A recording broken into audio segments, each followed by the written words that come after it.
Okay, isang mapagpalang araw po sa inyong lahat, mga minamahal kong mga kababayan. Muli, nandito na naman po yung lingkod ni Pepanyo Labrador dito po sa ating programang Reaction Mo, Birada Ko.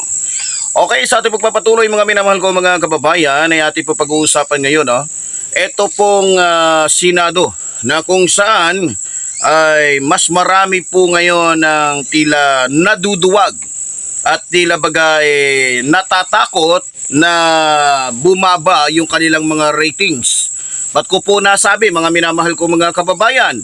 Ayon po kasi sa ating natanggap na impormasyon, kung dati nitong mga nakalipas na mga buwan, araw, ay marami po sa mga senador natin ang talagang nakikipagsimpatya po sa mga biktima nitong mga Duterte, no? At sa kanilang mga illegal na ginawa noong mga panahon na sila ay nasa posisyon pa.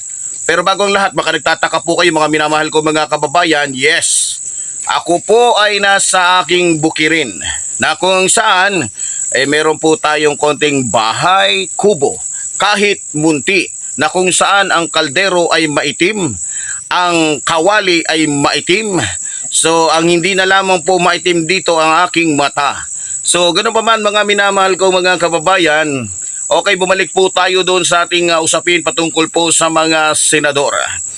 Alam nyo mga minamahal ko mga kababayan, talagang makikita nyo po talaga na ang isang senador lamang ang hindi talaga nagbago sa kanyang pakikipaglaban.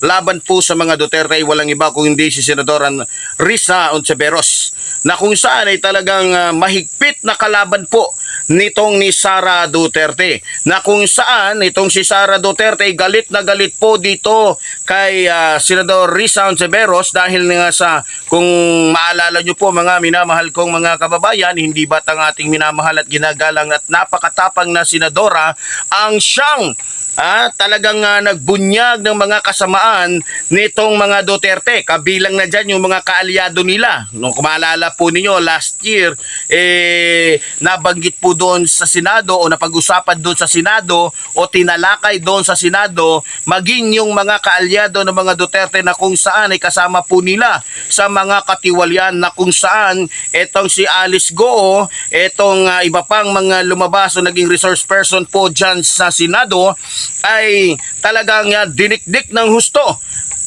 Kung maalala po ninyo, nandoon pa nga po si Gatchalian, no? Sherwin Gatchalian at iba pa, mga kasama pa dito si Estrada. At meron pang iba dito, itong si Bayani, maliban kay Bayani, itong si Senador, kung hindi ako nagkakamali, Villar, no? Maging si Robin Tanga, no? Maging itong si Bato de la Rosa at maging si Bongo, na kung saan kahit senador na ay aso pa rin ni Digongyo. So sa araw ito mga minamahal ko mga kababayan, alam nyo ba na sa 24 na mga senador ay talagang masasabi mong eto na lang talaga si Senador Risa Ontiveros ang nag-iisa at nananatiling parang handang lumaban, dahil yung iba pong mga senador tila medyo lumalaylo. So ayon po sa aking obserbasyon, kaya siguro lumalaylo dahil nga sa natatakot siguro na bumaba yung kanilang ratings, o natatakot sila na baka sila ay hindi na manalo sa pagiging senador, dahil nga sa, alam nyo naman, yung mga senador natin na iba dyan, ang sinisiguro po nila ay hindi naman talaga yung kapakanan ng taong bayan, hindi naman talaga yung kapakanan ng ating bansa, hindi naman talaga kapakanan ng mga mahihirap yung kanilang iniisip, sa bagkos ay ang iniisip po nila mga minamahal ko mga kababayan yung kanilang sarili. Okay, pasyensya na po kayo mga minamahal ko mga kababayan kung tayo po ay nawala agad sa ere, dahil nga po sa bigla pong nawala yung ating signal, no? Automatiko na tayo din ay medyo may tumawag kasi, no? Pasyensya na po kayo. Okay, by the way, bumalik po tayo sa ating usapan ngayon mga minamahal ko mga kababayan. So, alam nyo ba na tulad ng sinabi ko na yung iba dahil nga sa malapit na ang eleksyon, ayun, natatakot ng magsalita, natatakot ng kumbaga makisabay sa ipinaglalaban po ni Senador Risa Ontiveros, no? So yung iba mukhang tahimik na. Yung iba mukhang ang ginagawa imbes na ipagpatuloy yung kanilang pakikipaglaban para po sa ating mga kababayan, tila puro pagpapapogi na lamang po yung kanilang ginagawa. Puro mga pa-cute na lamang po yung kanilang ginagawa. Puro mga pangsarili na lamang nila ang kanilang iniisip. Na kung saan sinisiguro nila, no? Sinisiguro nila yung kanilang sariling kapakanan. Kasi kung makikita nyo po, medyo para sa akin medyo tahimik na po si Wen Gatchalian. Tahimik na po yung ibang senador dyan na kung saan sumasabay po dati kay Senador Risa Ontiveros. Lalong-lalo na po itong si Escudero. Diyos ko po, no? At maging ito pong kung di ako nagkakamali, itong si Bayani ba to? Kung di ako nagkakamali, di yung isa, Bayani ba yun? Parang nalimutan ko lang At maging itong si Villar, no? So sa tingin ko mga minamahal ko mga kababayan, mukhang iniisip nila yung kanilang sarili. Iniisip nila yung kanilang sarili lamang kapakanan. Kaya mga minamahal ko mga kababayan, dito mo talaga makikita kung sino yung totoo. Sino yung tunay na nagmamahal po sa ating inambayan. Kung sino po yung tunay na talagang merong dedikasyon na makapaglingkod po sa ating inang bayan. Walang iba kundi si Senador Risa Ontiveros na kung saan ay talaga pong mga minamahal ko mga kababayan wala na pong iba na masasabi natin tapat at tunay na senador na talaga pong handang magbuwis ng kanyang buhay walang iba kundi si Senador Risa Ontiveros. Kaya nga alam nyo, napakapalad po ng mga Pilipino sapagkat tayo po ay mayroong Senador Risa Ontiveros na handa pong mag-alay ng buhay para po sa ating inang bayan. Handa pong magbuhos ng kanyang oras, handa pong magbigay ng kanyang buhay para po sa taong bayan.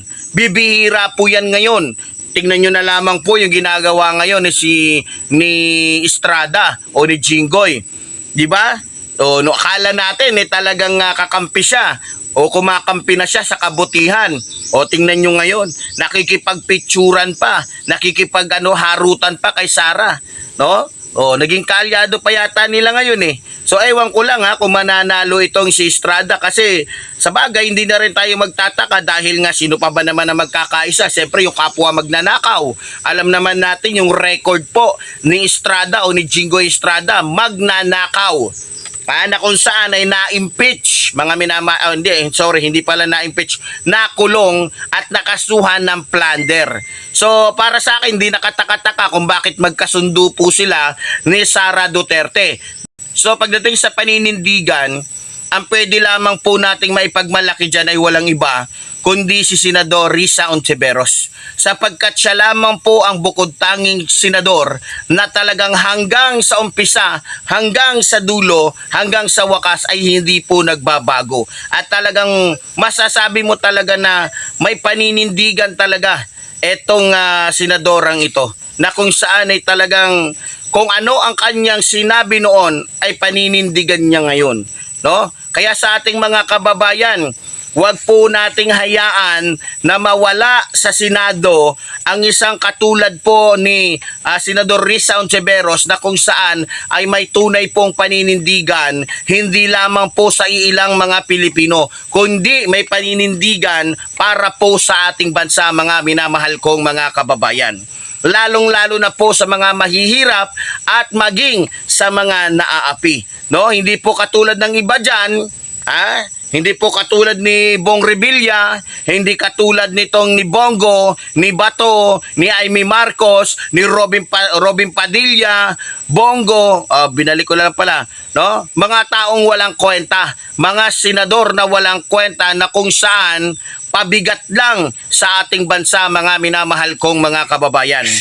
No? Talagang masasabi mo na talagang kung meron mang award na matatanggap o reward na matatanggap yung isang senador sa kanyang pagiging tapat ay wala pong iba na pwedeng bigyan yan kung hindi si Senador Risa Ontiveros. Kasi maging sipo nga hindi ko na naririnig na talagang sipo nagsasalita ngayon, talagang nakikisa kay Senador Risa Ontiveros.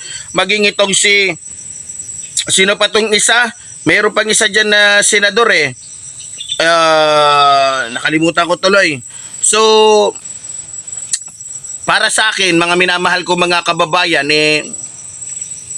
alam nyo na, di ba? So, lagi naman tayo sumusubaybay, di ba?